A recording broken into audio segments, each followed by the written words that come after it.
city never plows theirs. You know why they don't? And then I won't do the intersection until the snow plows make it about a foot deep. No, I'm not gonna beat my machine up for that. I go as far south as the fire hydrant and I do that. And I go as far north as the fire hydrant and I do that. Then I come back into my driveway.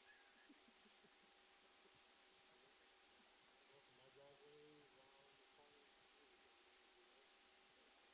We all do that. It's like snow, more snow, and more snow. Every day I get up, I just clean out the yard. Nothing wrong with it. I always wait for the snow plows to go by first before I do mine. I wait if I can. Oh, I mean, I like doing it twice. Oh yeah, just leave it, bury the end of it. I don't feel so cold. Yeah, you are cold. And our first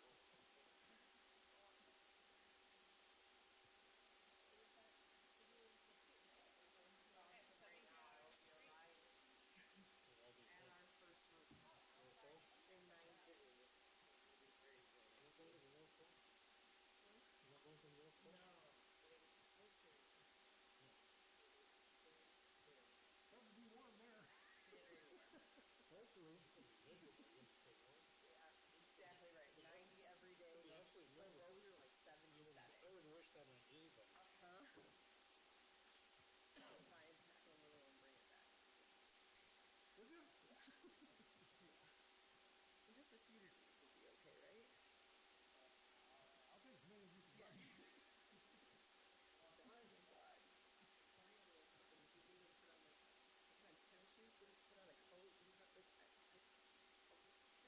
3 days of summer, I thought we were done. I don't think that's helpful. No, apparently not. Not at all. I had no, like, I didn't, there was snow on the ground, feet were all wet and cold.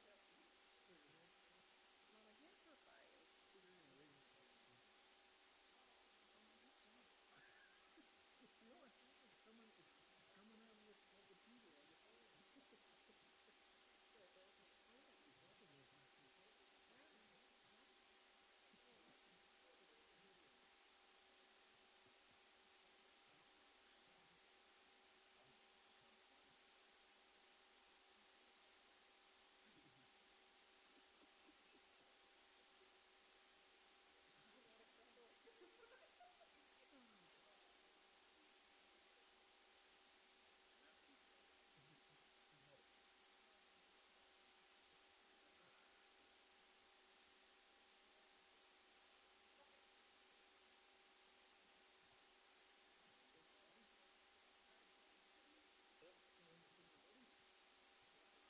I'll see him next week. At this time, I'll be sitting at home with the coat all wrapped up. Whole new one. Yeah, the whole new. Next week. Next Monday. Yeah, thank you. They say there's shorter repairs to go through the recovery is fast. I had a rotator cuff surgery a few years back, and that took a long time to do. Literally.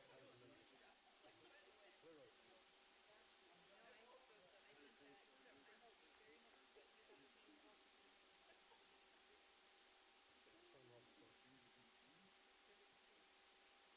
I'm not going to arm wrestle anybody the first day or two. You probably because it doesn't get reimbursed. I'm hoping for no snow for at least a few days.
Thank you, Scott.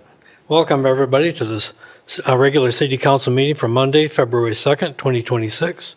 Maria, would you please call the roll? Fritz, Here. Callio, Here. Lyon, Here.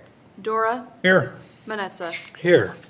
Our invocation this evening is by Nathan Strom of the Grand Haven Church of God. Would you please rise and remain standing for the Pledge of Allegiance? Gracious Heavenly Father, we thank you for your presence with us tonight. Father God, we thank you for these leaders that you have brought together for such a time as this. We thank you, Lord, that you have given them your wisdom and that you have given them your guidance to lead them as they lead this grand city. To take them further, Father God, as they take us further. And as they do what is right and best for the people of the city of Grand Haven. Lord, we ask now that you will forgive us of our failures and our flaws. And that, Lord, you will lead us by your Holy Spirit to do what is in your will and way for this city. Help us, Lord, and lead us to do what is right. Help us, Lord, and lead us to always make the right decisions in accordance to your word and your will. We ask now, Father, that you would give each of these councilmen and women your power, your wisdom, your guidance. That, Father God, every decision made here today will be one led of you. Bless this city. Bless this leadership. In Jesus' name we pray. Amen. Pledge allegiance to the flag of the United States of America and to the republic for which it stands, one nation, under God, indivisible, with liberty and justice for all. Thank you. We have no appointments and reappointments, so it brings us to the approval of the consent and regular agendas. Can I get a motion on the agendas? So moved. Seconded. Okay, motion by Fritz, second by Callio. Changes to the agendas? Yes. If we could, I would like to move item 11F from consent agenda to item 14D of new business. That would be the budget amendments.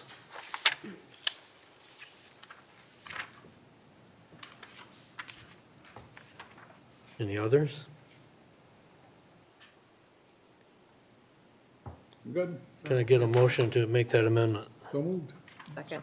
Okay, motion by Dora, second by Lyons to amend the agenda. Why don't you please call the roll on the amendment? Dora, Yes. Lyon, Yes. Callio, Yes. Fritz, Yes. Manetza. Yes. If there are no further changes to the agendas, can we vote on the main approval of the agendas? Fritz, Yes. Callio, Yes. Lyon, Yes. Dora, Yes. Manetza. Yes. All right, well, that brings us to our first call to the audience. This is the first of two opportunities. At this time, members of the audience may address council on any item, whether on the agenda or not. Those addressing council are asked to provide their name and address, will be limited to 3 minutes of speaking time. Council will hear all comments for future consideration, will not have a response at this time. Those not physically present who would like to call in may dial 616-935-3203. We do have a public hearing this evening on the zoning amendment for the TI district to plan development, but that's a public hearing for that purpose. If you're here to speak to that, you can wait for that item. But otherwise, this is your chance to address council. Who would like to address council? No one? All right, well, if no one is going to come forward, we're going to close the call to the audience. And this evening, we have three presentations. The first of them is a presentation of Black History Month proclamation. And John Simeon is going to introduce himself and read this proclamation to us. Good evening. I'm John Simeon with the Human Relations Commission, and I have a City of Grand Haven proclamation, Black History, African American Heritage Month. Whereas it was a late, great Reverend Dr. Martin Luther King Jr., who had a dream of equality and shared mutual acceptance for true freedom. And when this happens, and when we allow freedom ring, we let it ring from every village, every hamlet, every state, and every city. And we will be able to speed up that day when all of God's children, black men, white men, Jews and Gentiles, Protestants and Catholics, will be able to join hands and sing in the words of the old Negro spiritual, free at last, free at last. Thank God Almighty, we are free at last. And so it is that we, the city of Grand Haven, Michigan, does proudly acknowledge and proclaim that the month of February will herewith, henceforth, and forever be Black History, African American Heritage Month. And whereas Grand Haven vows to honor the many achievements and contributions made to our fair city by those citizens who are of African heritage in the area's civic duty, economic growth, and success along the contributions to grow and help diversify the overall culture of Grand Haven. And whereas Black history in Grand Haven is not only reflected in national figures, but also in the lives of African American residents who have lived, worked, raised families, served our schools, churches, businesses, military, and civic institutions, and whose perseverance and contributions have strengthened the social, cultural, and economic vitality of our community across generations. And whereas in the same manner that Reverend Dr. Martin Luther King proclaimed his great dream for this nation from our nation's capital, we, the collective unified body of Grand Haven, do proclaim our continued support to the work of the end goal of the dream from our own City Hall. And whereas, as our growing city continues to diversify in its cultural makeup, it becomes imperative that the city of Grand Haven continues and improves its efforts to educate all members on the culture of our citizens of African descent. We commit to the cultural education and support for our citizens of African descent as we raise awareness and do the work necessary to root out all prejudice and discriminatory practices, no matter what form they may take. And whereas now comes the time that the City Council of Grand Haven calls on its great citizenry to come together and hand in hand, as Dr. King envisioned, extending the hand of brotherhood and friendship, embracing with love and dignity the citizens in our city of African heritage, as we commit to the dream of all people, regardless of color or creed, truly being free at last. And whereas in the celebrating of Black History, African American Heritage Month, we are committed to the support and provision of advocacy for all citizens of African descent, so that it may serve as an opportunity to strengthen the internal alliance of this city with all its citizens equally as we foster mutual acceptance for all. Now, therefore, be it resolved that the City of Grand Haven does hereby proclaim the month of February is now and henceforth to be acknowledged as Black History, African American Heritage Month in support of all those of African heritage who call this city of Grand Haven home. Thank you, John. And thank you and the Human Relations Commission for their hard work on this proclamation. And this will be on our consent agenda later.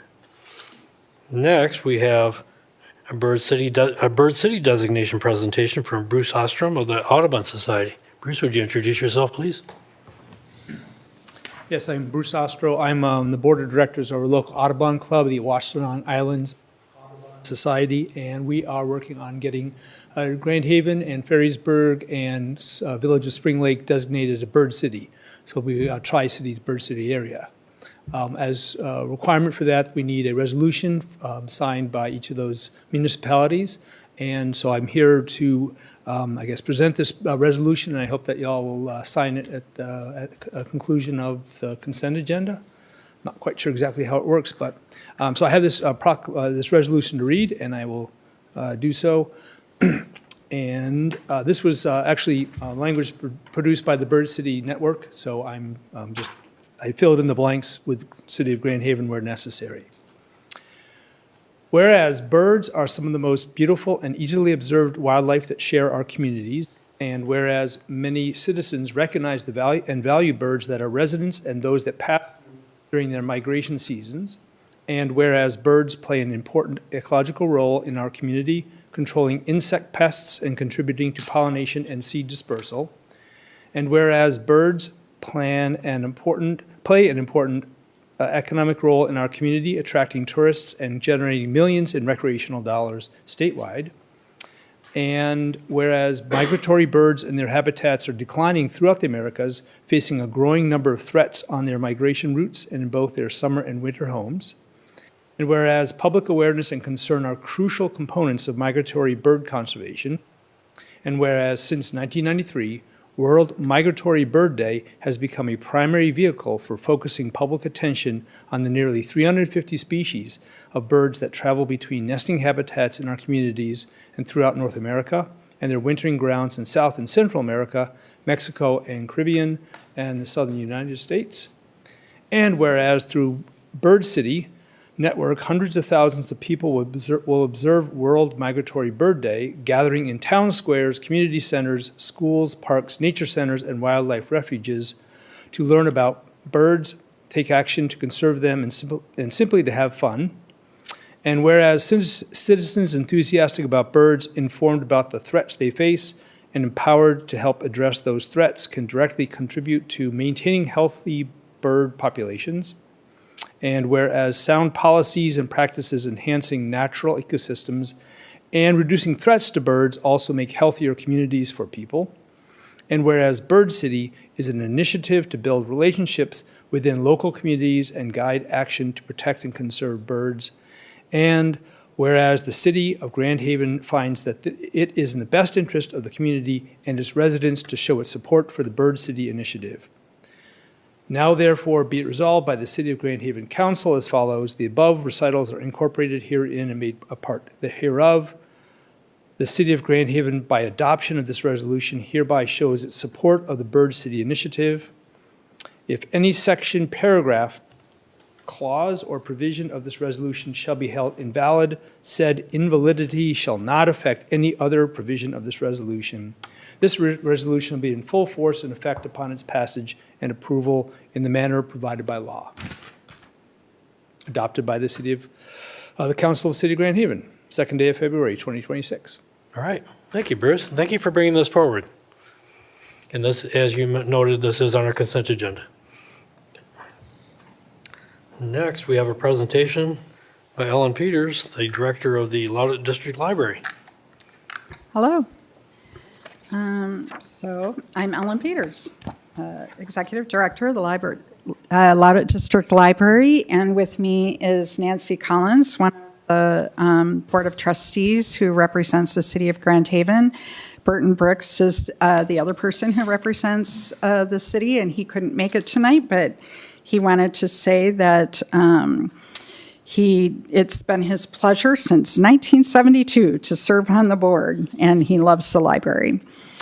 So you have the annual reports. You can just kind of peruse that. I'll just give you a few more highlights. To talk about, we ran the millage, a supplemental millage in August of 24. We started getting the funds in July. And so since then, the library has been able to expand hours. We open an hour earlier every morning, and we stay open until 8 p.m. each weeknight, except for Friday. We added open hours to both of our weekend days. We added both weekend and evening hours to our local history and genealogy department, which is a beloved resource in the community. If you haven't used it, you should. It's a wonderful, wonderful resource. And we also began outreach in the community for the first time. So we're now regularly going to 10 assisted living centers, multiple preschools, and participating with K through 12 school programs. We also recently acquired a Tover-Tuffle Pixie out of Europe, and we're the first ones in North America to use it. It is a projector with software games that project onto a table or onto a floor, And it's specifically made for people with dementia, Alzheimer's, or adults with cognitive disabilities. And so, so far it's been really successful at engaging residents at the Assisted Living Center, so we're thrilled about that. And we're also talking to Gracious Grounds to start partnering with some programming with them. And the games on there can also be used, kids can play them. So that's really exciting. And we're able to accomplish all of these goals because the millage allowed us to take some part-time staff and make them full-time. And so that gave us that capacity. Other things to note in the annual report is that our digital download materials continue to rise. As you know, people are online so much.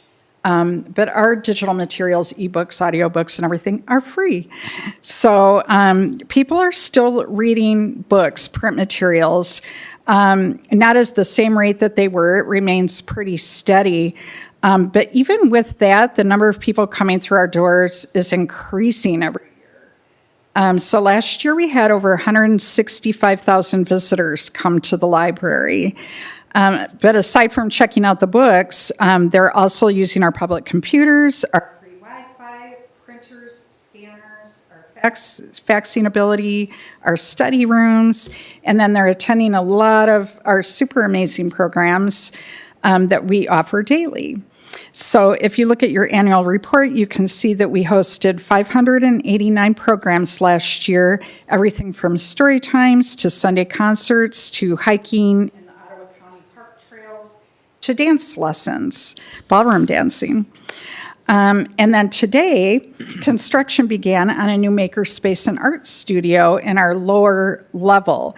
And that was made possible, that whole project, through a really generous donation from the Wanderers Family Trust. Their parents were big library supporters, so they came and talked to us and said, how can we donate more and do something more impactful? And we started talking, and this is what we ended up with. So we're really thrilled with that. And the Community Foundation kicked in some for furniture and equipment, and the whole project is covered. So it's really amazing, and that's going to be open by June 1st for everybody, the whole community, to come and use, and we'll have programming, and people can also come in and use the equipment and stuff on their own. In addition to all of that, we participate in local parades. We table at events here in town. We enjoy collaborating with a lot of businesses and organizations in the community. And we're also delighted to work really closely with the city in a number of ways, with Ashley and Emily, and we've worked with Bob. You know, the staff here is amazing. So we're really thankful for that partnership. And then for the future, right now we're kind of exploring the idea of maybe leasing some space further south to have a branch library, because the population down there is growing so much. Our space is getting tight. And we're thinking maybe to down near the schools down there. And so something that is kind of focused for the students and their families and residents who live further south. I don't know if anything will come of it, but we just have ideas going all the time, and we want to just keep growing and moving forward. So that's kind of what I have for you tonight. If you have any questions, I'd be happy to answer them. You may have questions, comments? Yeah.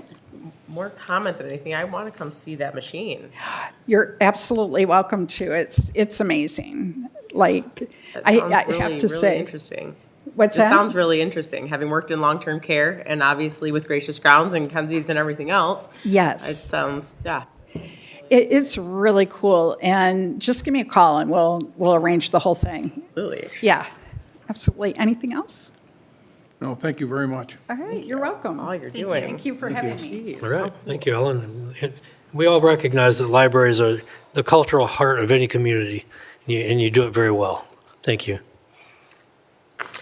And that brings us to our consent agenda. Marie, would you like to read that?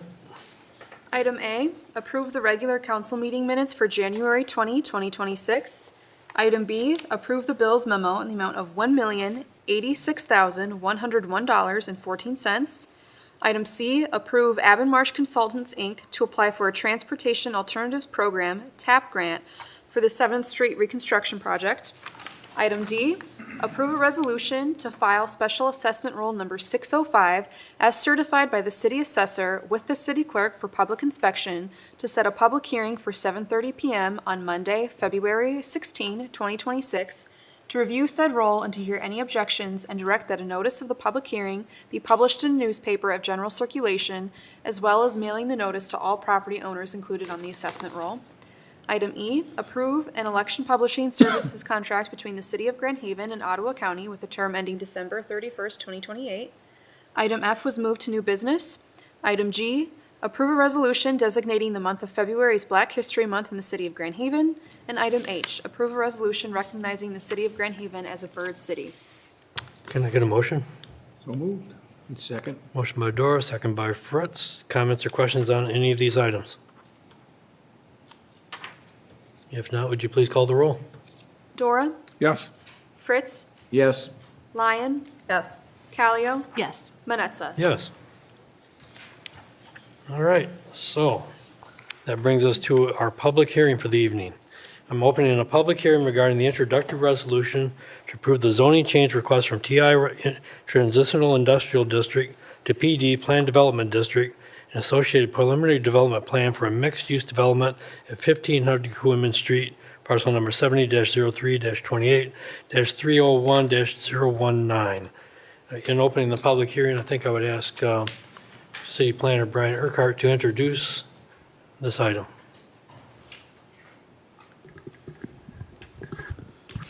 Good evening, Council. Brian Urquhart, City Planner. What you have before you is a request to rezone 1500 Coiman from transitional industrial to planned development.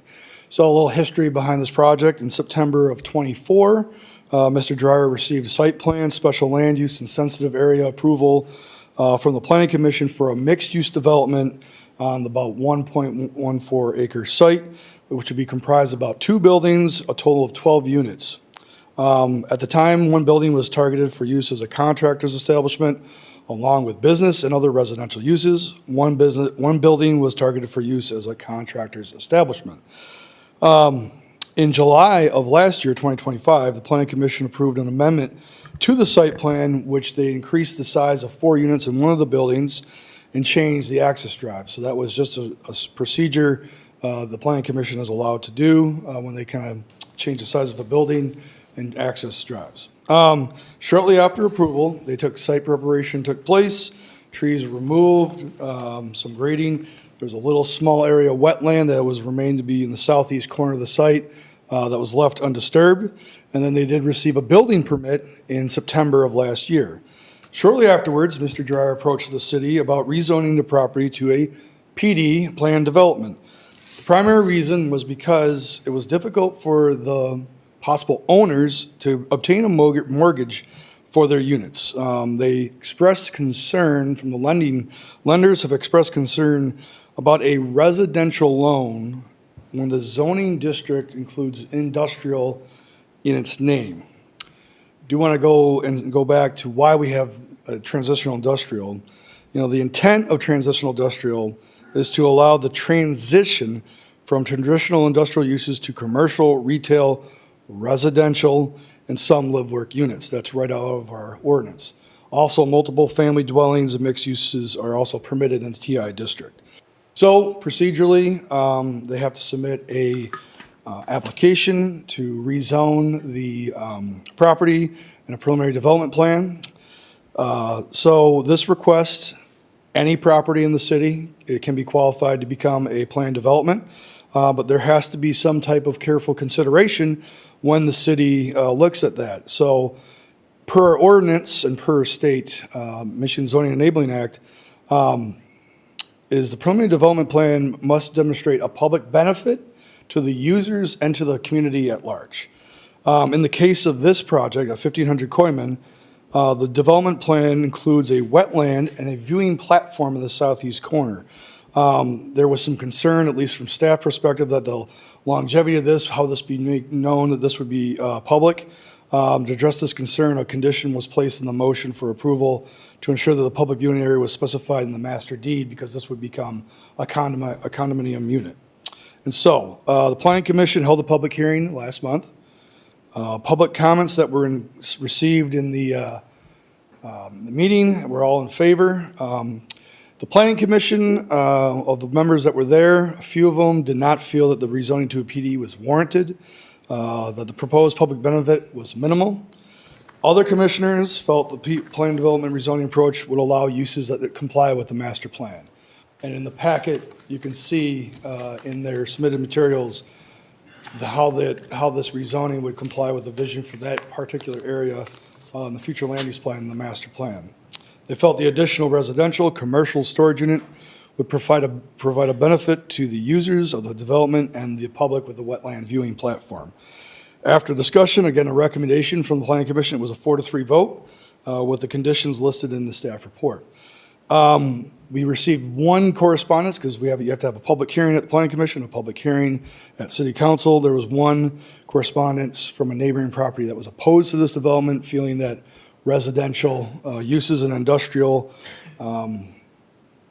area would be hindering the industrial uses. But throughout the process, transitional industrial is just trying to achieve just that as a transition. I think that's more of the key word in that zoning district versus industrial, and I get why there would be lenders. And so this project came forward, it started, but this would be an opportunity to utilize the planned development route at this time to allow for this developer or this development to move forward with a public benefit and a benefit to the community for those residential, storage, and other mixed uses that are proposed. All right. Thank you. Thank you, Brian. Would the applicant like to make a statement before we hear more from the public? Good evening, Council. My name's Todd Anthus. I'm the attorney for the developer. I'm an attorney with Skolton Fant, 100 North 3rd Street, Grand Haven. I'm also a city resident. This developer, I think it merits mentioning, is also a developer on a related project, a completely unaffiliated legal project, but it was at 815 Verhoeks, which is just slightly north of the Kooiman development right now. That too was a vacant lot that was not utilized at all, very underutilized. It was also polluted and had sat vacant for years. From that site, they have produced a development that currently has $3.7 million in taxable value and is generating about $160,000 in annual taxes for the city. So that's a huge win for the city, and they're attempting to do the same thing here from an empty lot. The lot was purchased from a neighboring property owner. It was wooded at the time. As Brian indicated, this is here from an approval by the Planning Commission to recommend a zoning change from transitional industrial to planned development. And I'm not going to go into a lot of depth tonight unless you ask for it in the way of questions or otherwise. But there were 3 council members at the Planning Commission meeting, so I think most of you are pretty in tune with the request and the requirements. TI zoning in the city has kind of been a mixed bag.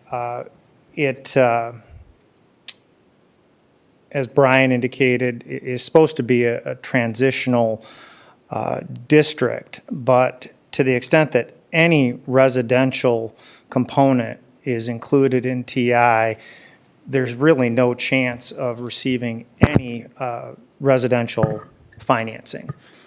And this development, the users are calling for residential development. Their prior development was at a different economic time. Most of those units were sold for cash, and we're in a starkly different economy right now, and the end users are requesting that mortgage financing be available. And without changing the zoning district, that's going to be impossible. the mere reference of industrial in the zoning district is a dead stop with every financing source. And the developer really learned of this when they did their prior development. But again, that was a different economic time, and the market was much different, and the buyers were cash at that point in time. So they've found out through the development that that's not going to be feasible here. They have not sold any of these units, and they've had significant investment thus far in the site. So that's why they've come back to the Planning Commission to request the zoning change, which was approved. The requirements for the change, the 5 requirements, which I won't go into depth on, have been found to be met by the Planning Commission.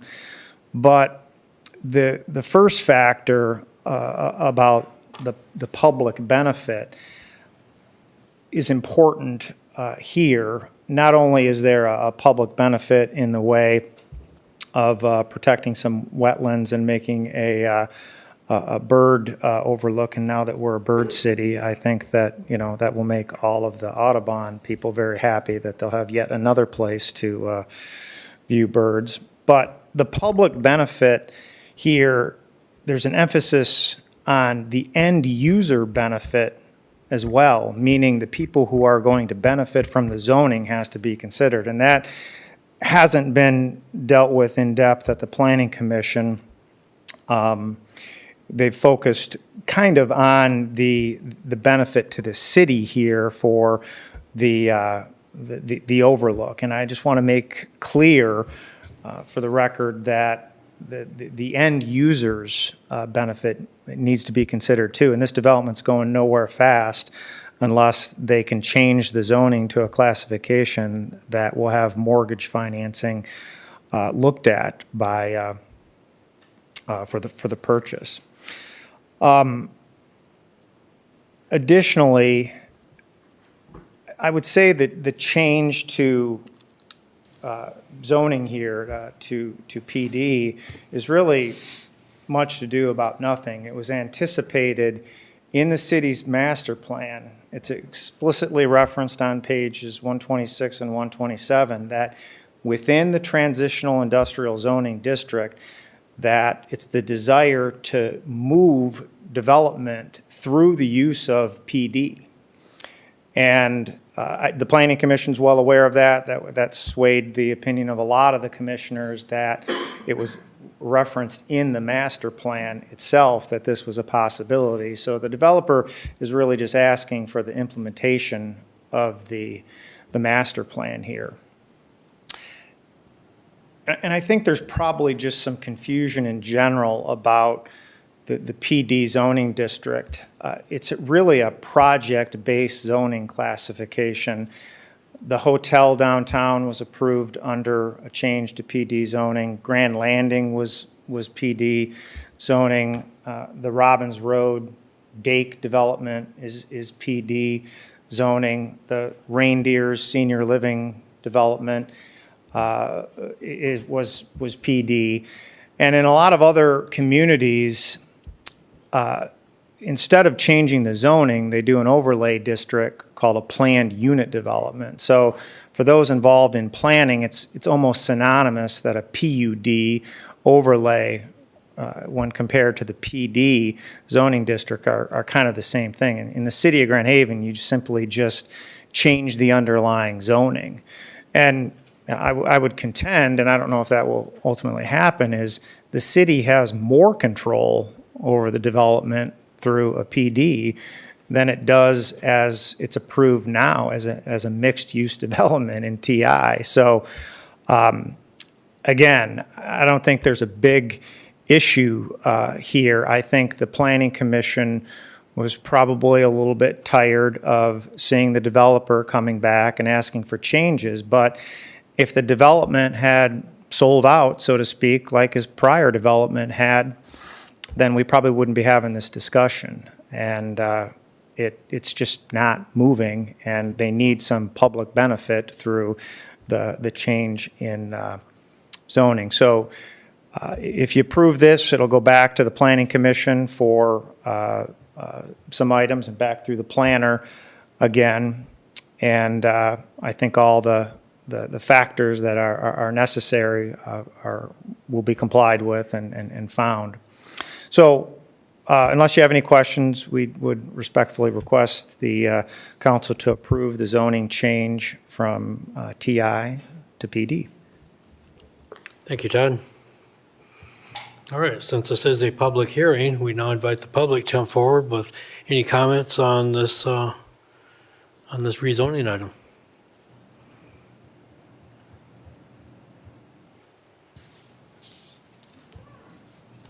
Hi, my name is Jim Verdine. I'm the owner of Varon Manufacturing at 1417 Coyman Street. You know, several months ago, when this was allowed to be mixed use, I had a hard time with residents living down there. But I've came to realize that you got to pick your battles.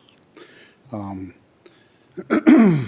don't want to be the one to get in the way of progress for the city of Grand Haven, but at the same time, I do have to take into consideration the effects that this type of stuff has on my business. And Mike Wilson owns a Semtech at the end of the road. I have talked with Mike about this even before he sold the property. At this point, he's kind of regretting doing it because it has impacted him already, and not in a good way. Probably about a month and a half ago, I thought a FedEx driver was going to have an aneurysm driving his truck down that road, and we're only in the construction phase. There are large trucks that drive up and down that road that have to be able to turn around, get in and out of these businesses, and this is definitely going to be a problem with that as well.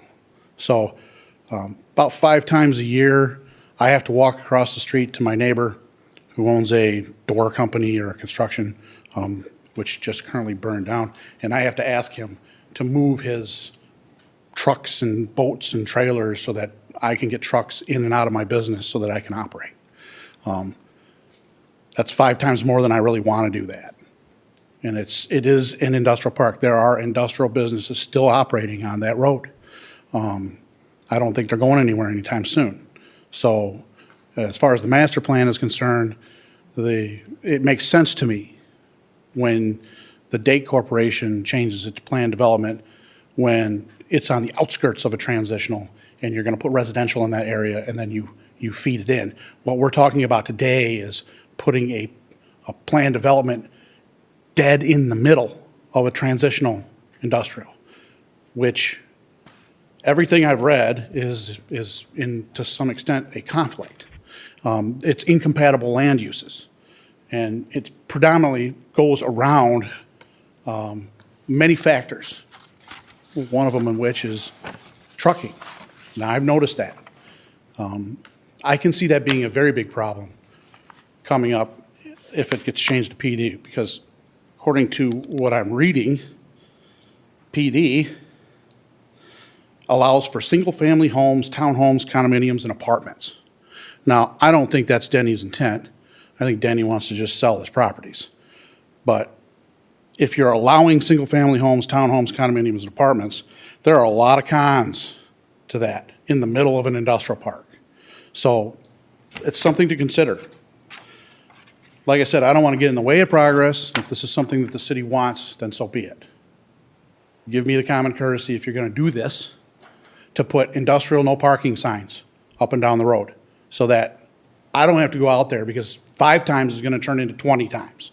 Now, in the summertime especially, when you've got residents living down there and they're going to want to park on the street, and these guys are like, well, it's just the road.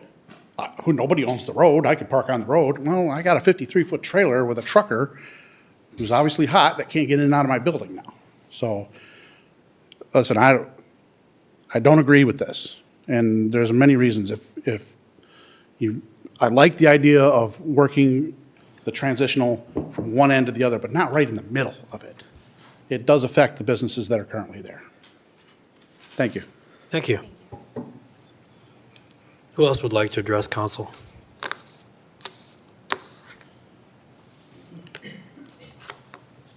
If anyone would like to address council during this public hearing, now is the time, because when I close the public hearing, then it will be up to council to discuss this issue. Let me just add in response to the comments from the prior gentleman.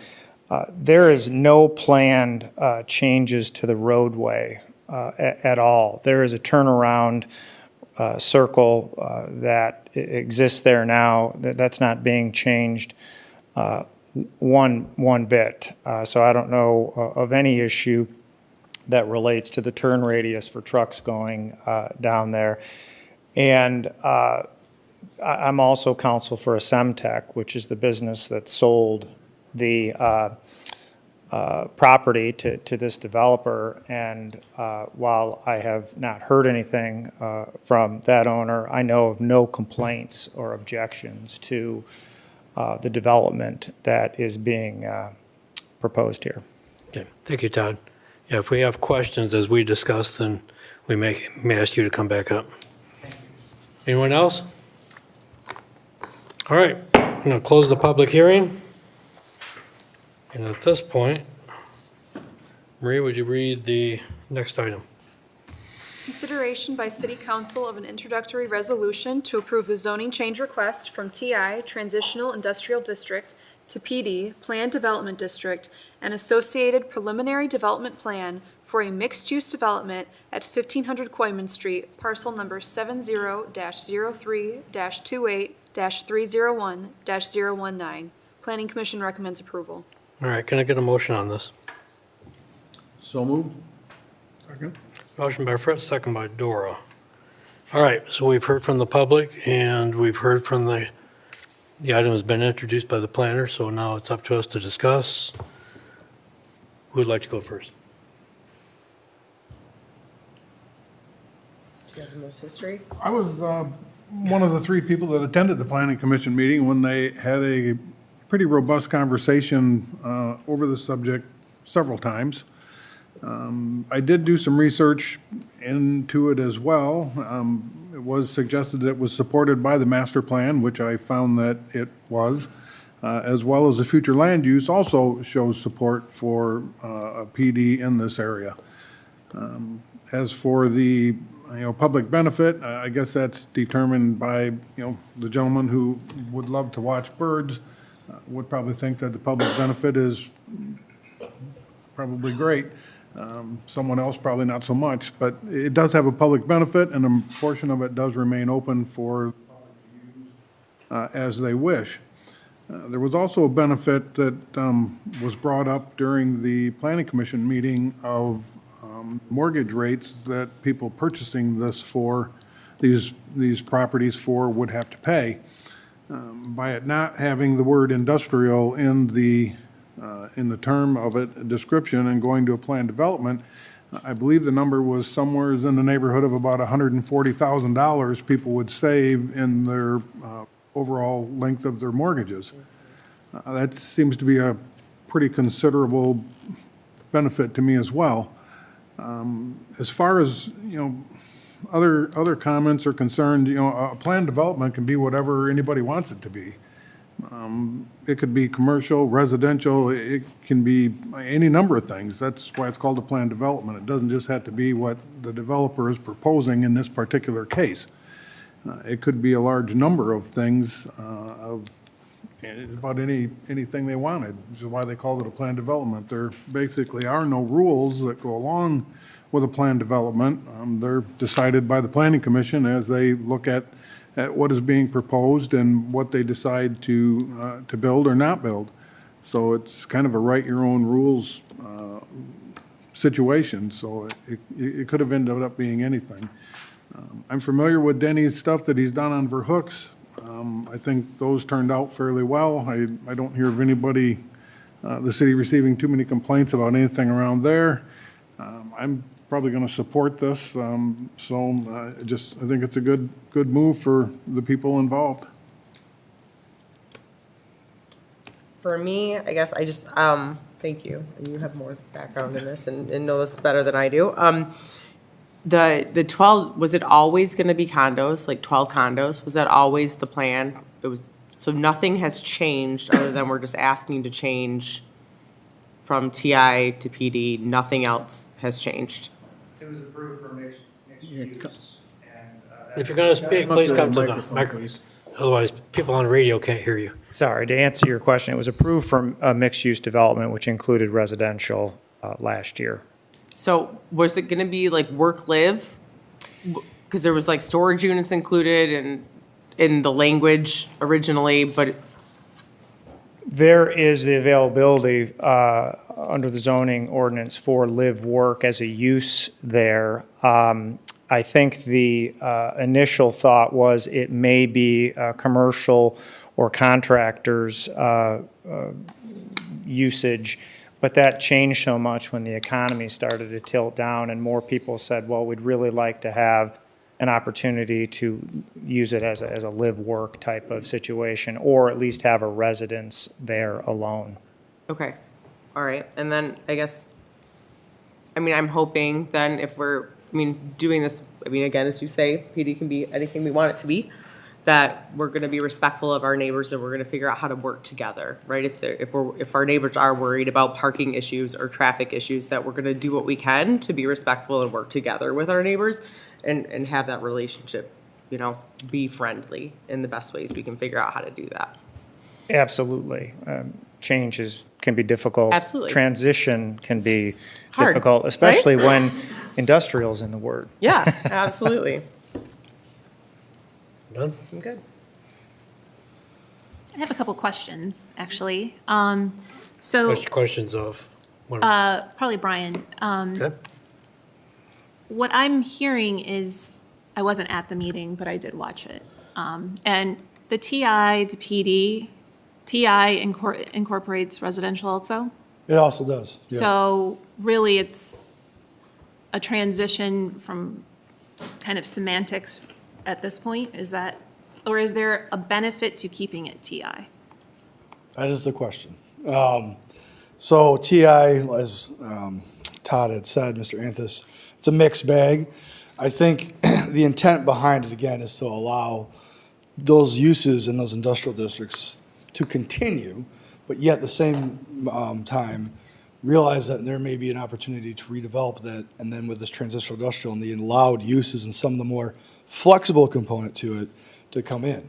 With this particular case, I don't think it went through a test as much as it is where you have a mixed use component to it, residential, and then through a lending process. I think it really hasn't gone through this. So this is kind of like going through a stress test, if you will, or an audit of the TI and revealing that there may be some changes that could be made. And if that change would be that everything that's allowed in the language of the TI district, we just change the name, everything can still be accomplished without this barrier from an applicant and a buyer standpoint. Okay. And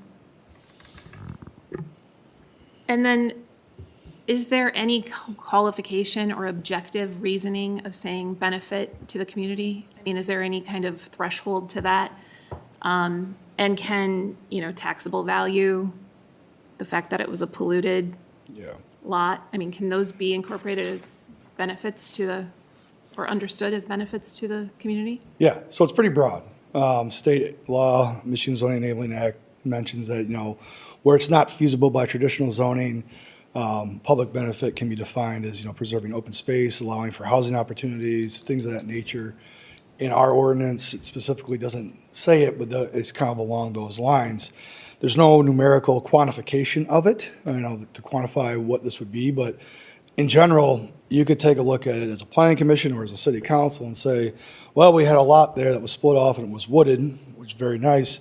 Is it better to kind of see this go through a plan development to have this opportunity to have a building in there, occupied, increase the tax base, and preserve some of that open space, woodland space and wetland space for a public benefit?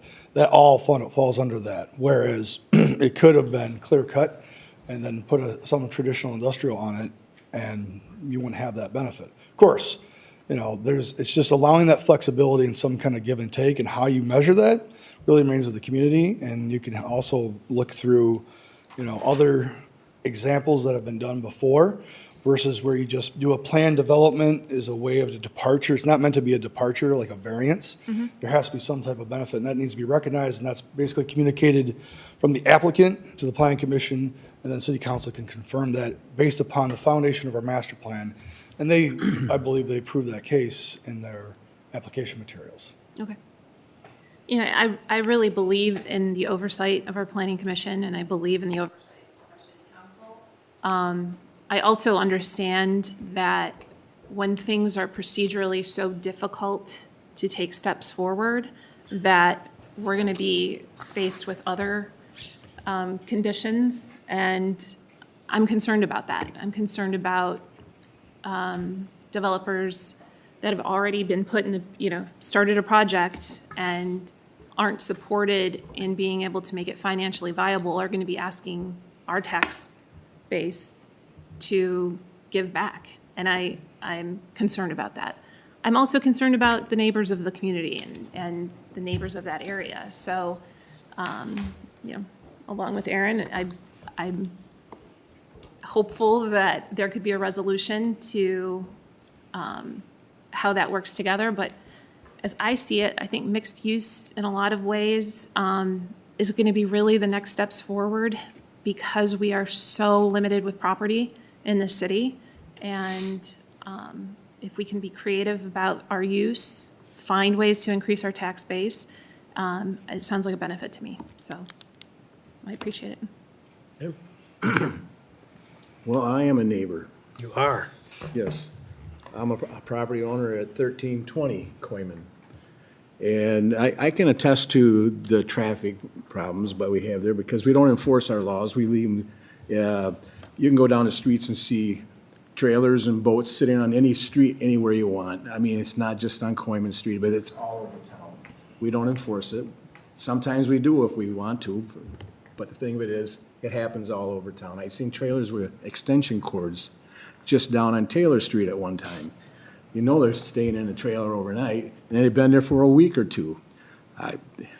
It's a friendly community, that's how I look at it as.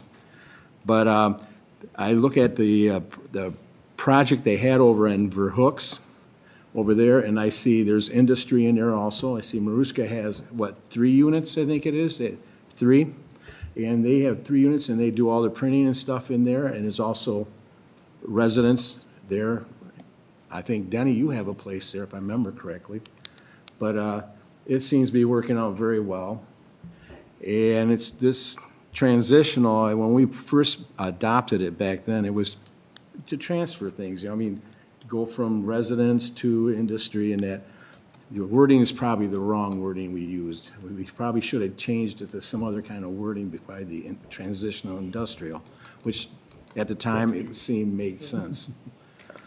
But I think it's going to be a good thing for it, for the simple fact is, if we do have residents down there right now, that's a dead-end street down there, and you ought to see what comes down. I'm out there at sometimes 10, 11, 12 o'clock at night, I'm down there.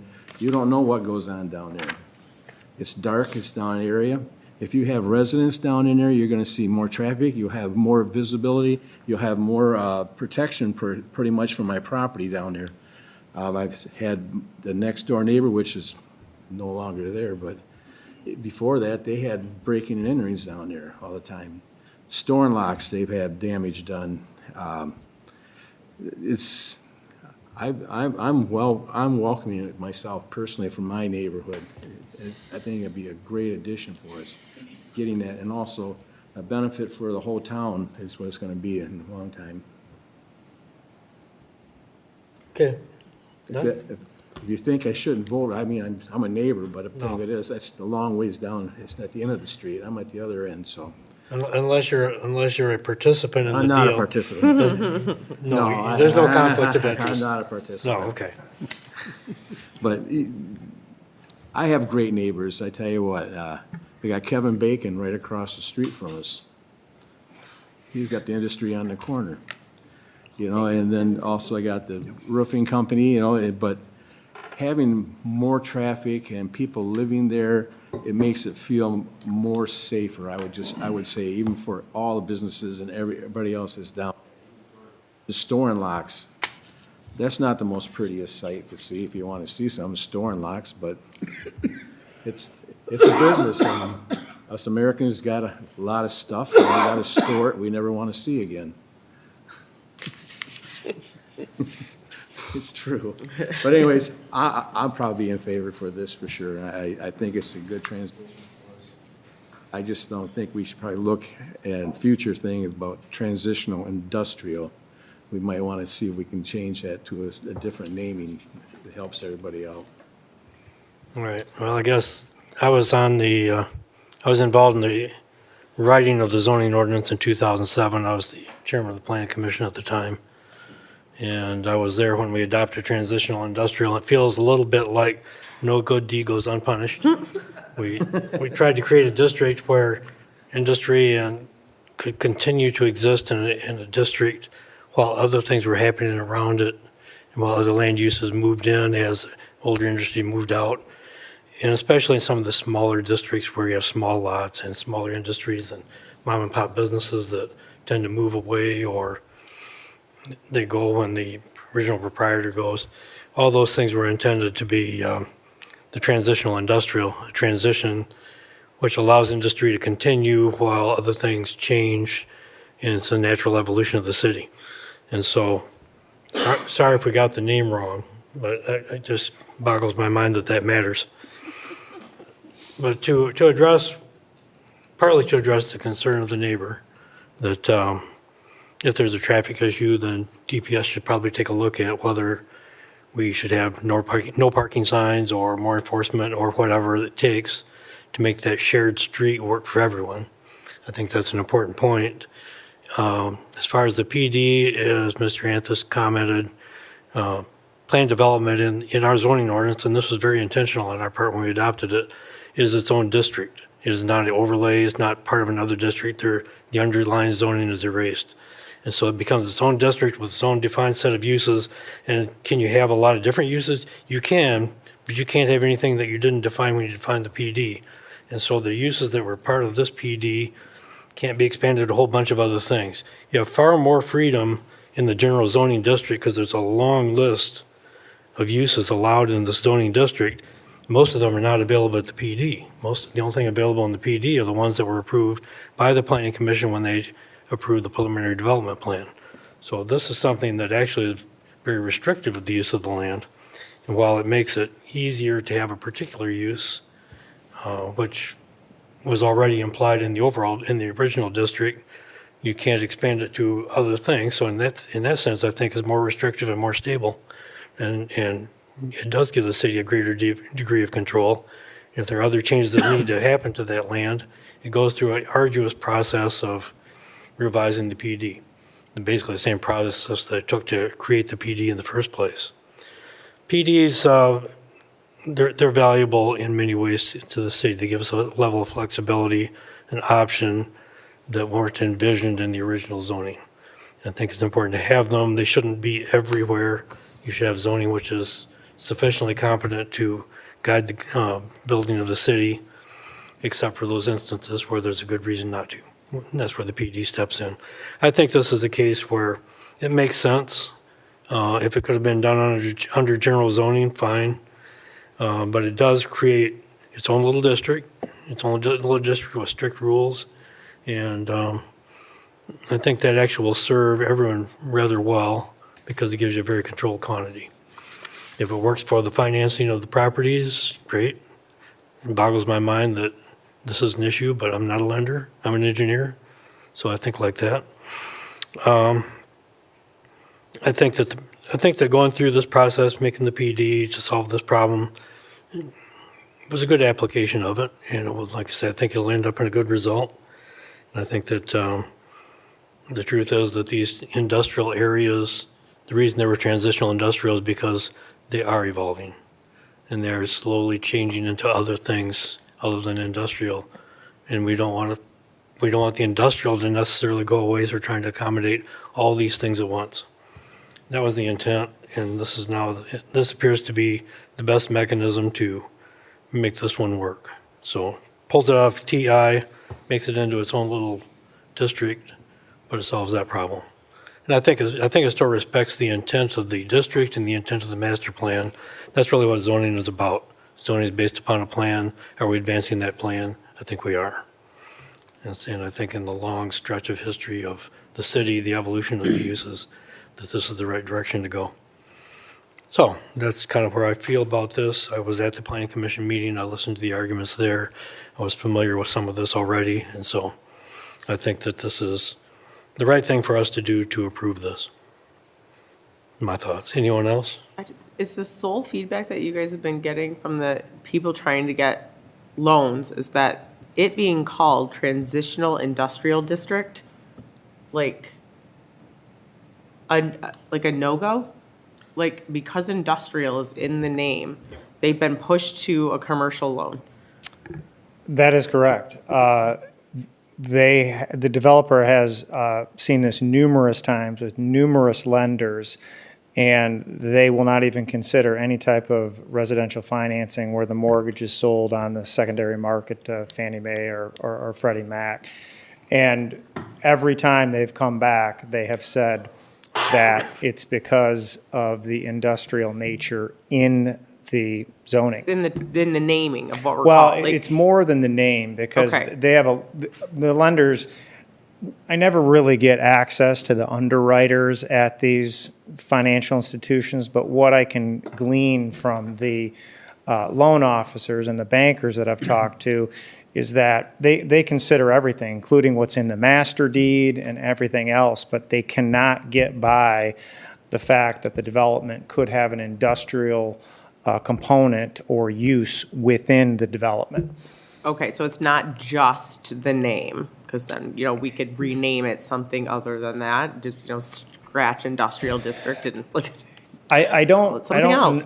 I don't know the answer to that. I know that a number of feedback points that I received were that the name itself was troublesome, and when I would press them, they would say, well, it's in the name, it's industrial. I'm like, well, the master deed calls for a mixed-use development. I think you should look at that.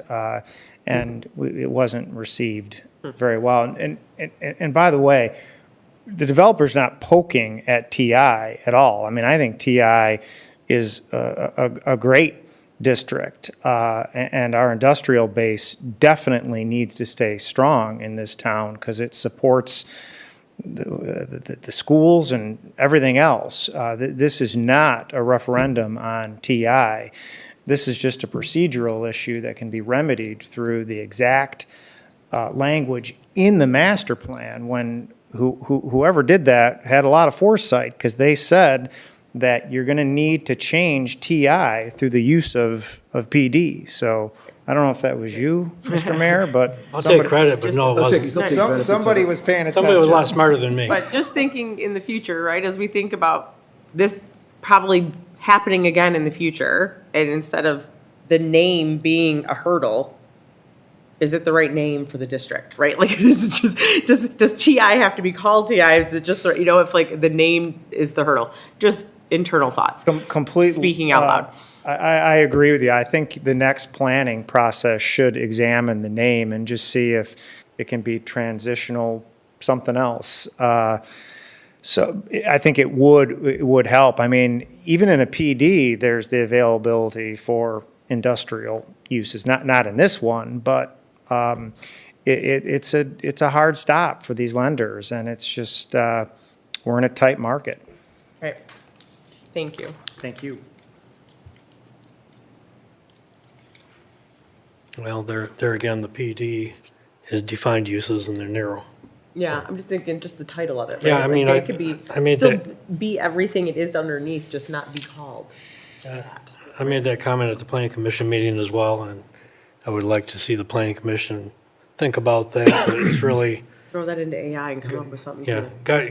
guidance on the zoning ordinance, the general of the province of the planning commission, so kind of reflect that. Were you saying AI because the Well, I mean, they can come up with HI something human- cool. TI, AI, I mean, they can come up with something fun. Okay. Any other questions or comments? Are we ready to vote on this? Oh, did we even take a motion? We did. Okay. Did I write it down? I did. Okay, it was a motion by Fritz, second by Dora. All right, are we ready to vote? I'm ready. Please call the roll. Fritz, Yes. Dora, Yes. Callio, Yes. Lyon, Yes. Manetza. Yes. Now, this is subject to a second reading because it's an amendment to an ordinance. So we'll see it again at a future meeting, probably our next one. All right, that brings us to our new business for the evening. Would you please, Marie, would you please read that? Item A, consideration by City Council of a resolution to approve a one-year proposal for funding with the Grand Haven Spring Lake Ferrisburg Chamber of Commerce in the amount of $5,000 for programs supporting business growth and development. Administration recommends approval. Can I get a motion? So moved. Second. Motion by Dora, second by Lyon. Ashley, would you like to explain this? Yeah, happy to.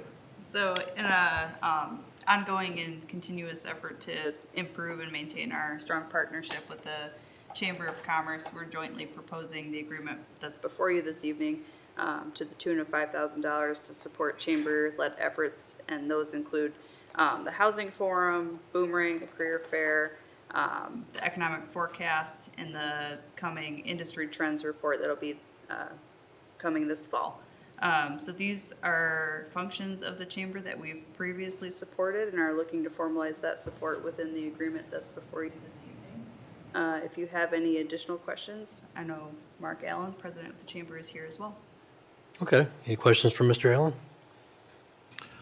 The only question I have is, are the other communities participating in this also?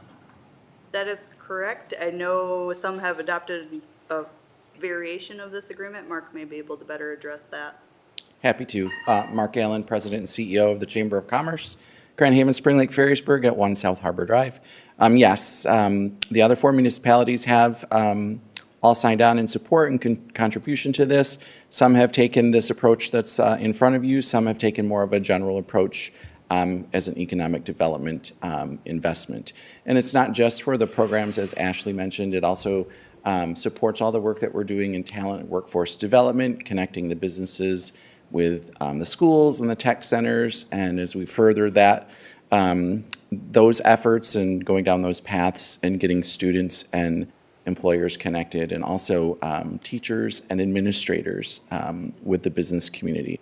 That's something that we've heard loud and clear from the business community, and so we're increasing our efforts to accomplish all of those things. Thank you. Any other questions for Mr. Allen? Nope.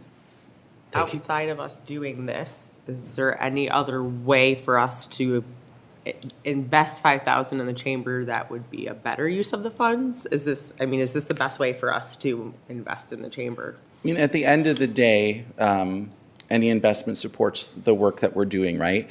We're just taking this and earmarking it in support of these events and programs, specifically our forum events, the Industry Trends Report in November. That'll be a new event, and that is in partnership with Lakeshore Advantage.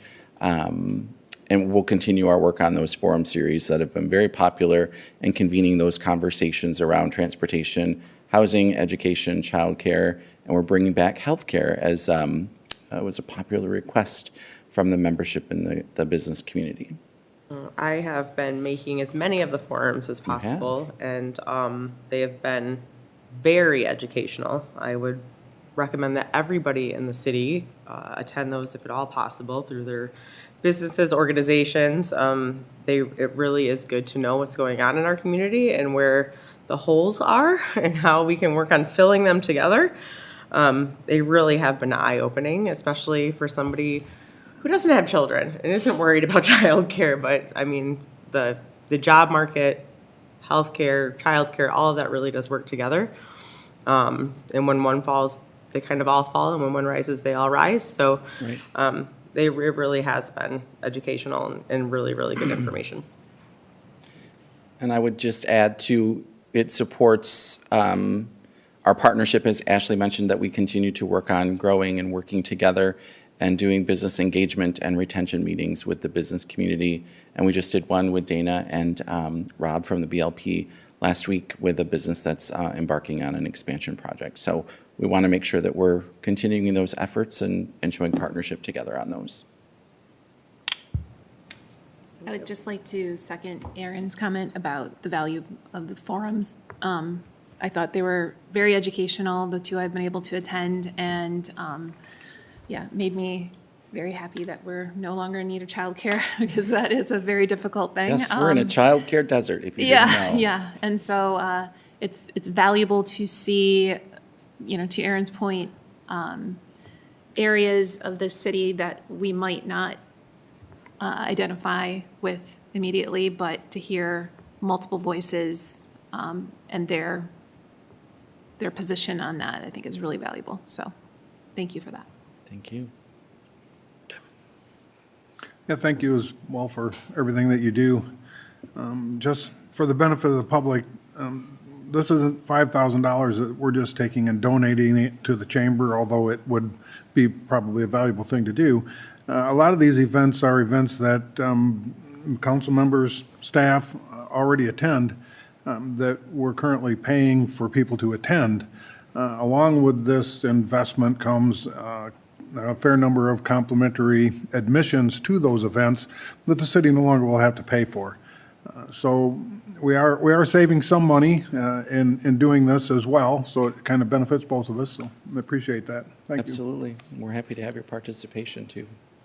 Okay, and I guess I would comment that I've also attended various forums over the years, and I intend to listen to Mr. Paul Isley tomorrow morning. That's another one that's outstanding that the chamber hosts. Yes. Appreciate those things. I think that I think every community benefits when there's a good partnership between the Chamber of Commerce and the local government, or all the local governments, and so that needs to be a healthy relationship. And I believe we're members of the chamber anyway, and have been forever.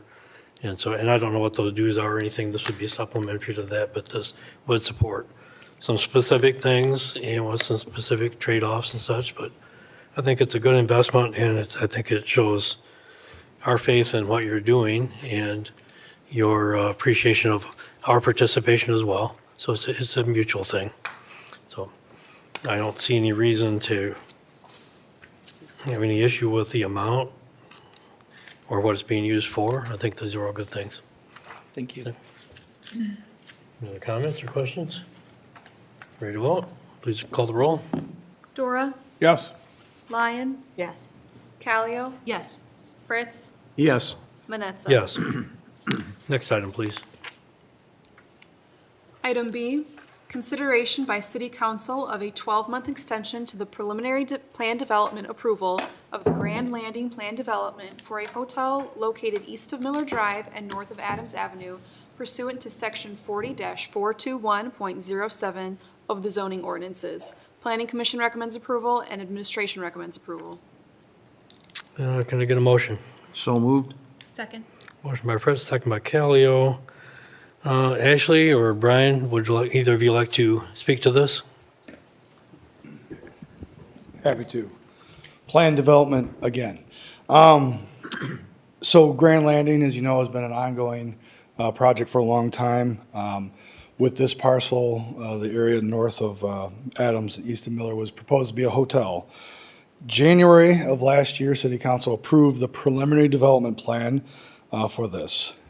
Per the ordinance, its approval is valid for 1 year until they have to submit a final development plan. So since that time, staff has been in continuous communication with Blake Bacall of Elite Hospitality when that final development plan would be submitted.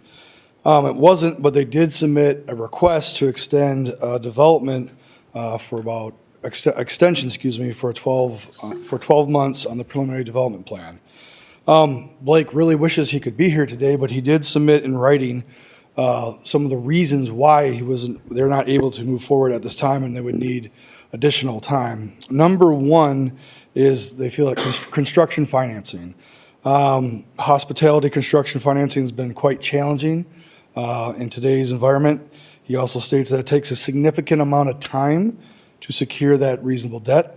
They've been working, him and his team has been working very hard to find a lender that offers terms that we are comfortable with, that they are comfortable with. And they're making progress and hope to have something come in the coming months after speaking with some of the local lenders that they do business with. And two, the fact that construction costs are rising.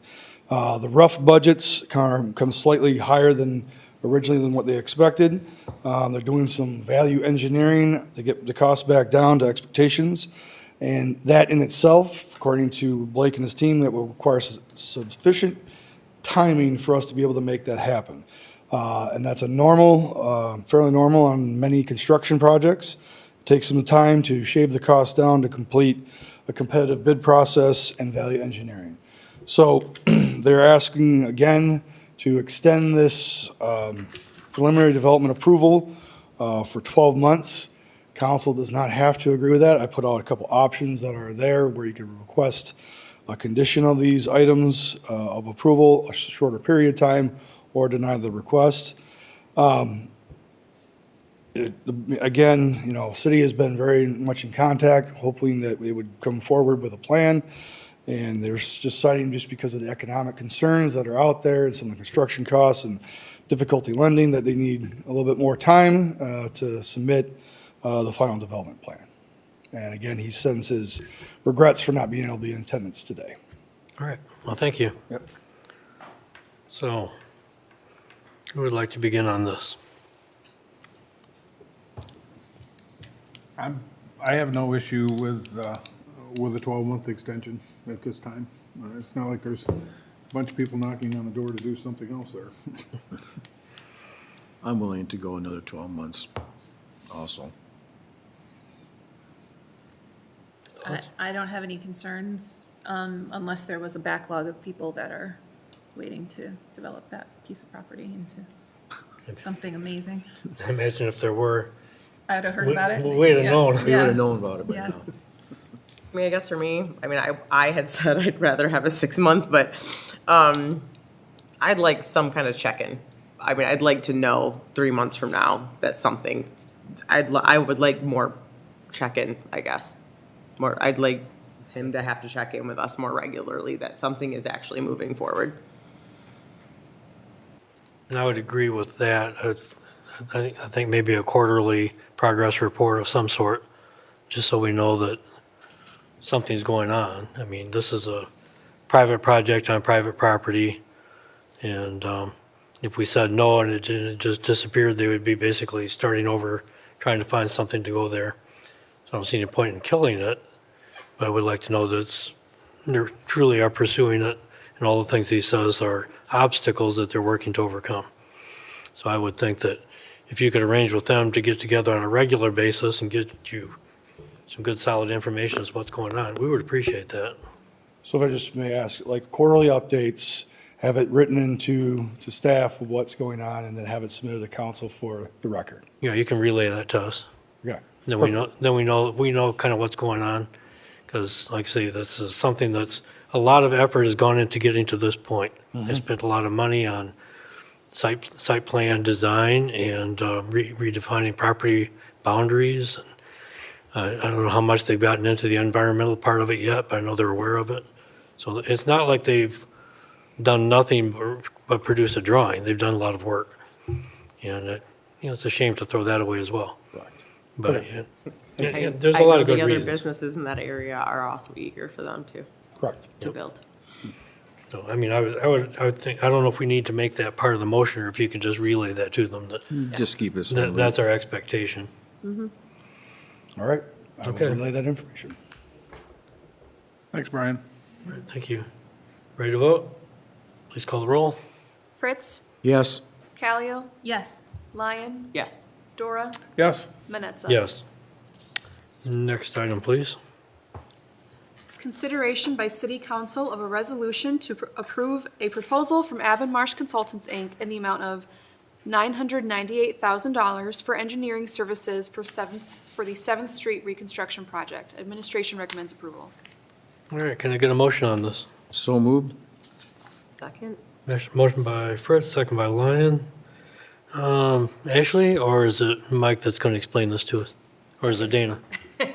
any number of us. Okay, somebody can take the lead here. I'll just very briefly introduce it. I mean, we've discussed this project on a number of fronts, mostly in the context of different grant opportunities we've pursued to try to draw down the project total. But before you tonight, we're excited to take a big step forward with making the 7th Street reconstruction and streetscape project a reality. As a reminder to the public, that's from the stretch from Clinton to Beacon. Tonight's agreement, as read in the resolution, is $998,000. Just again, benchmarking, that's approximately 13.5% of the project total, so we felt that was appropriate and in line, coming from our engineer of record. Again, with considering some efficiencies and how we might go out to bid with this with the Columbus Street project coming forward in the fall of 2027, we're confident in the pricing and the project scope, and we're excited, as I said, to move forward. And we have representation here from Avonmarsh as well as our Public Works Director if you have any technical questions. All right, thank you. Comments and questions from council? No, just $1 million just seems like so much money, but it seems average for the cost of the project in doing my research. That's not uncommon. It's the largest project we've had in quite some time. Yes, so yes. It's a little shocking to see. It's a little shocking, it's a little sticker shock, just a little bit. Mhm. So the 7th Street, so 7th Street does this, like, right by what was Lemon Creek, right? So is this part happening, or is it the part that goes straight in front of Momentum Center, right? I guess I'll defer to Mike on this. From Boulevard on up. Trying to Are you picture talking to where the Coast Guard boat is? Right Yes. there? Yes. That has some of that stretch in there. Yeah, and then 31, in a grand scheme, there's been some conceptual designs in 28 that MDOT's going to be doing some improvements in that Right. area also. Okay. So, and like Ashley said, me, Emily, and Dana, and Leah have been really working on crunching the numbers to make sure this looks good. So you have a very good plan in front of you right now from Avonmarsh. Great. Thanks for all the hard work. Yes, thank you for all the work on this. So we just had a 7th Street and Centertown, Main Street Build your 7th DDA Street. discussion. And I just want to make sure that we're coordinating those, because I know that we're, in this proposal, there's a design consideration and feedback from the city, and anything that we've gathered in that discussion would be valuable in this also, I would think. Between Shandi, Brian, and myself, we're making sure that there's coordination with that effort as well. So they're aware of the 7th Street project as a whole, and we've provided Avonmarsh's contact information as well so that they can speak to them directly about the work that they're doing to ensure that there's cohesion between those plans, and if there's any opportunities to enhance the work that they're doing, we'll certainly look at that as well through the feedback we're getting with the vision plan as well. Great, because there is definitely an aesthetic component to, even though this is Right. the nuts and bolts of it, we want to make sure there's not any kind of conflicting plan, so, great, thank you. I would have to agree with that as long as it remains flexible enough that any changes that do come out of the group meetings and sessions and stuff with the folks, business owners and people along 7th Street can be taken into consideration. I would appreciate that as well. And I did kind of reach out to Ashley earlier this week, as it seemed high to me. I mean, you know, this is the first one we've seen on council. It's like, wow, $1 million. And she assured me that, you know, staff had considered it and looked it over very much, and 13.5% of the averages is about what we normally see, and that's a good price, so I'm fine with that. Thank you. Anything, Mike? I have nothing to add. Okay. Well, and I've seen quite a few projects come through. I'm not shocked. no, not many things are shocking, As but long as I've been here, I mean, when we did Sheldon, it was It's Well- about 13% also, so it all comes up to about the same. Well, the infrastructure component of this is pretty intense. Yes, it is. Yes, it So is. This one is, yes. Yeah, so I mean, there's a lot below the ground, a lot that you don't see. Just we did on But- Sheldon too, when we first started out back in 2003. Yeah. And it was deep dig and intense and whole roadway and everything. That's why I was so protective of when they were doing the drillings for the cable companies, and how they ruined our street for us. I was pretty upset about that because that's a lot of taxpayer money that went into that. And it was such a nice, beautiful, it was. And unfortunately, under state law, we have to provide a lot of access to the I cable know, companies. So. but But to address Sarah's point, I think Mike's as well, the Centertown Vision Plan, timed as it is, will inform some of the design work being done. We had preliminary plans drawn up 6 years ago for 7th Street, but now we're taking a new look at uses and aesthetics at some of the streetscaping, street furniture, those sorts of things, and what the property owners and the community at large would like to see there to enhance that. So all these things can come together and feed into this project. So I think that'll be a good synergy. I think that'll be something that's, we'll be glad we did it this way. Yeah, my only question all along was, Avonmarsh is our engineer of record. We have a contract with them to do this sort of work.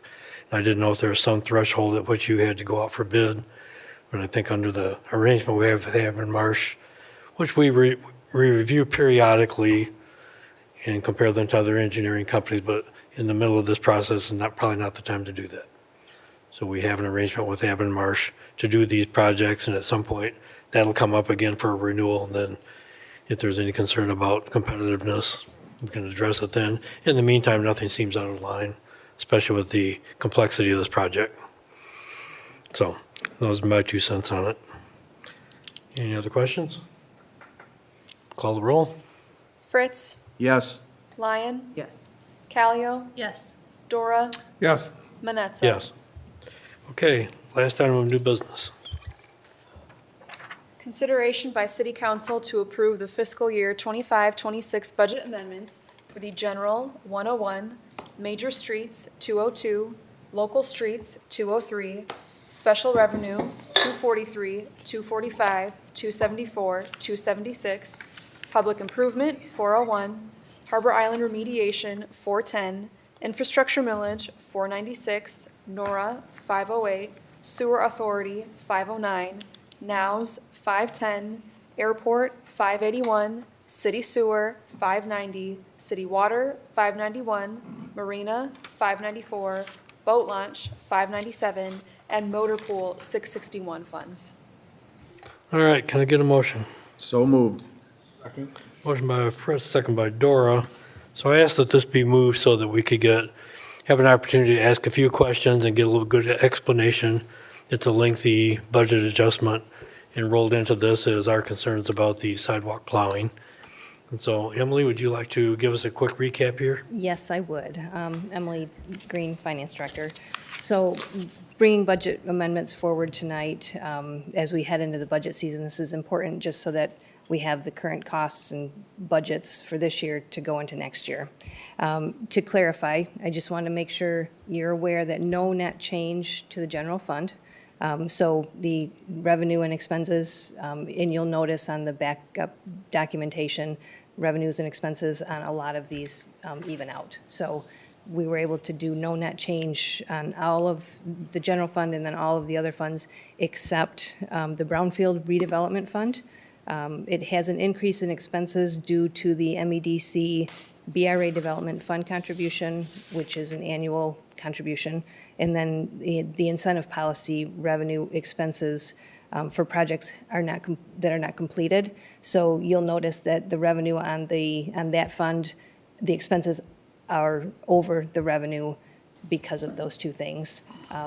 With the expenses for the projects that are not yet completed, those will be reimbursed eventually, but the projects are in the works right now. So we've been billed for the third-party financial reviews, but we haven't been able to be reimbursed for those yet. The 2015 bond fund, there was a transfer included for the major streets Fulton Street project portion of that. The airport fund has additional expense for MDOT required tree trimming. And then to clarify, for the sidewalk plowing, we are moving $35,000 from the DPW miscellaneous that was in the public improvement fund to local streets in the motor pool funds for clearing the snow from the sidewalks. Other than that, there are no net changes. So the DPW miscellaneous fund line, did that have a specific thing it was set aside for, or was that for things like this? For things like this. Okay. Yep. So we anticipated a little bit of extra over the course of the year. Correct. And it won't be available for anything else because we're going to spend it on sidewalks. Correct. Okay, understood. Yep. All right, I think there were some other questions. What is the $12,000 under city council for special events requests? Yep, so those, hold on just a second, let me grab my, Those are often from our events like the 4th of July and New Year's Eve where we have, for example, the fireworks display. So Right. there are certain levels of transactions and reimbursements that will take place for a good portion of that, but that's really the heft of it, other than parades or those miscellaneous council pertinent items. and again, that $12,000 came from somewhere else in the general fund to balance that out. And then can you explain Department 780, the Coast Guard Festival, what those funds are? Like what that is? So those, for the Coast Guard Festival, those are all of the expenses that are the kind of the city has related to the Costs Coast to Guard. the city for the festival. Correct. I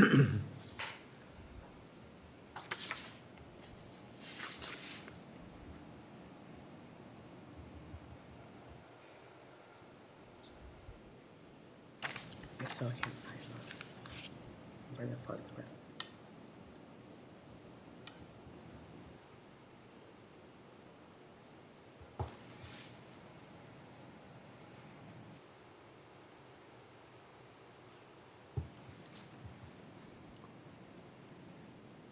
Anything else? You're studying pretty hard there. It's a lot, there's a lot here. Well, I'm just trying to find everything. I don't know. I think I'm probably okay. It is a lot. Well, it's important to keep these things current, and that's the point, but we did have some special things we took an interest in this time around. Mike, did you have any questions? No, it is a lot of changes. It's lots of things that need to be evened out, as Emily has explained. I appreciate all of the time and effort that went into accomplishing that at no net change to the general balance. So I appreciate that greatly, and all the time and effort that went in by, staff and all the department heads to make that happen. So thank you. Any questions, comments?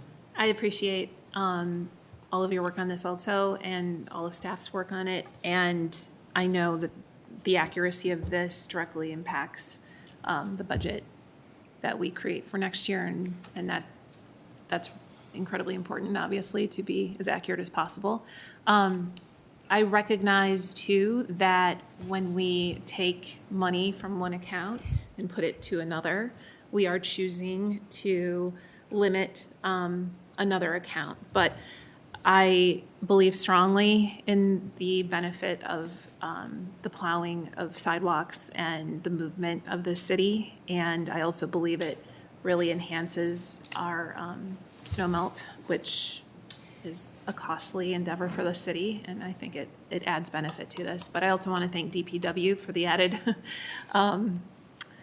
added work that this will cause. And I appreciate all of your support and in general, just all of the work lately. The snow just doesn't stop, and I very much appreciate all the work that they're putting into it. So I know that this is an additional task that you're incurring, and so I think that it will be beneficial, and I think that it's important, but I recognize also the sacrifice of it. So thank you.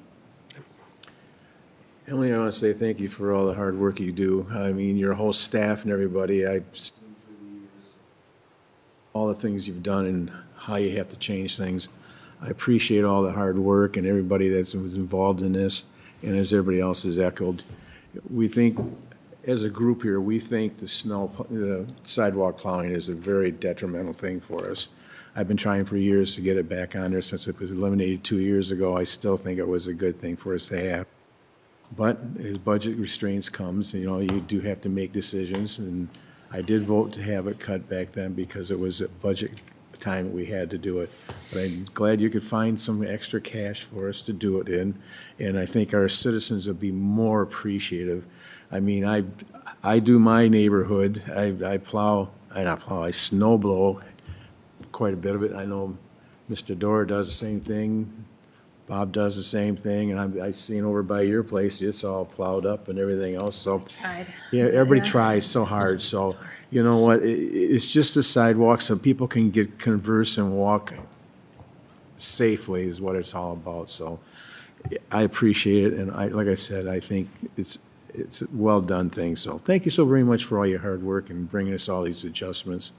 I know at the end of the year, when they do the audit, when I look it over, it drives them guys nuts after a while. Some of the things we do, we have to do that in order to make sure we keep things in line for them. Thank you so very much. All right, and I just comment a couple of things. One is adoption of budgets and amendment to budgets are a council responsibility, and that's why you brought this to us rather than just saying, well, let's take care of it. It's important that we're involved in that process, that we recognize what has to be done, what has to be balanced, and as Sarah says, you know, there's trade-offs. There's things that open one door, close another, that other options aren't available. But that's just in the nature of allocating our funds and our resources. So that's all good. Appreciate that you were able to make this piece of it happen. Again, you know, the discontinuing the sidewalk plowing a couple of years ago was something that was not the best call, but at the time that seemed like the thing we needed to do, and now we're going to try to correct that. I don't know what the plan is, but I'm sure there's a plan in the works for making that happen after tonight, because I'm pretty sure this is going to pass. Yes, we have good staff and departments work together to make this happen. Right, So, and, I you know, couldn't do this without them. Just so we're clear about sidewalk clearing responsibility, the ordinance does state that primary responsibility is on the property owners to clear sidewalks in front of their property, including the city and its properties. I mean, everybody is supposed to, but the reality is that we're not going to go around writing tickets to everybody who doesn't shovel their sidewalk. If somebody puts their snow on the sidewalk, that's a different issue, but we really want people to be safe. We want people to be able to be out of the streets, and so the city plows sidewalks as best we can when we can with the resources we have. And that's how we've always done it. That's what we're going to be doing going forward. And so it's still a shared responsibility. And I think that everybody needs to recognize that. So, Thank you. well, let's kind of put this one to bed now. So appreciate all the work. Thank you. Thanks. Any other questions, comments? Did you find anything else? There's lots of things. But, There's lots. well, and I think it is good to just make sure that people do know it is still the responsibility of the renter, the owner, the person living in the house to take care of their sidewalks. The city might not be able to get to every sidewalk every day. Still shovel your sidewalks or snow blow if you are so lucky to have one, to have a snow blower. But, you know, it'll be nice that the city's going to be able to start doing that again. All righty. Please call the roll. Fritz, Yes. Dora, Yes. Callio, Yes. Lyon, Yes. Manetza. Yes. All right. That can bring us to the end of our new business. And it brings us to our report by city council. Who has a report this evening? I want to say that I visited St. John's Episcopal Church on Saturday afternoon for the opening of the Soul Box presentation ceremony. I'm not sure what to call that. The reception. I would recommend that everybody go and check that out. I guess I missed exactly what it was. They had used Java Space more than once to create the Soul Boxes, and yet I still didn't know what they were doing. It is 1,406 handmade origami boxes.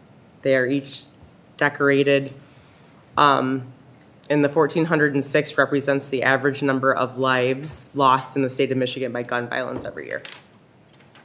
They are woven together to create what looks like a quilt.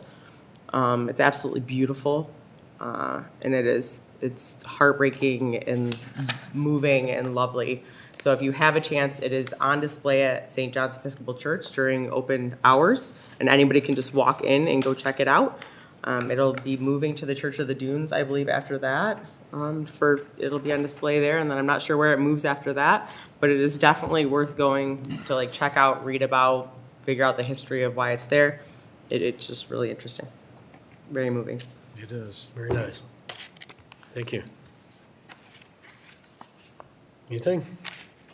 No, just, again, thank you to staff and DPW for coming up with some funds so we can clear the sidewalks once again and hopefully get those opened up so some people can start using them instead of the roadways. It seems to be a more common thing every day. I'm driving and there's more and more people walking in the streets, so. I've heard the mayor mention before that, the sidewalks aren't a place for you to put your snow. They're a place for you to keep clear of snow. So I would ask those businesses and residents who have been looking for places to put their snow and have conveniently piled it up 8 foot high on top of the sidewalk to find a way to clear that off so that when DPW does come through to clear sidewalks, they have equipment that they can get through there with. Because it's going to be a bit of a challenge the first couple times they go to do it, I am sure, from what I've seen around town. So please get your snow off from the sidewalks so they can keep them clear for the rest of us. I'd appreciate that. Okay, thank you. Anything? Okay, Mike? Yeah, I just wanted to say thank you to DPW for all their hard work that they've been doing, especially the water main breaks and stuff like that. I tell you, at this time of year, when you have to deal with water, it's not the most comfortable place to be at right now. When it's spraying all over you and it's sub-zero weather. So I gotta say, thank you for all their hard work and also for coming up with, as everybody has said about the sidewalks, I appreciate that 100%. But the only thing I gotta say is, I gotta mention Tigers. Let's sign Scooble, huh? I'm done. Us? We can't afford them. They can afford it. Okay, well, I appreciate everything that's been said today. I would like to propose that we invest in our very own groundhog, because we need one that's more reliable and knows about shadows here instead of someplace in Pennsylvania. But we are what we are, so. I can bring you one. We got a bunch of them on the farm. Okay. I don't know if I'm allowed to have those in town. I can bring you one, Bob. Put it in Alrighty. front yard for you. All right, I'll turn it over to Ashley. Well, I think that's a great note to end on. Support that. Okay. All right, so brings us to our second call to the audience. At this time, members of the audience may address council on any item, whether on the agenda or not. If you do so, please give us your name, address, restrict your comments to 3 minutes. If you'd like to call in, call 616-935-3203. Who would like to address council? I don't see anybody coming up, so I'm going to close the call to the audience. And at this point in time, I will seek a motion to go into a closed session to consider a confidential legal opinion pursuant to 15.268 of closed sessions under the Open Meetings Act.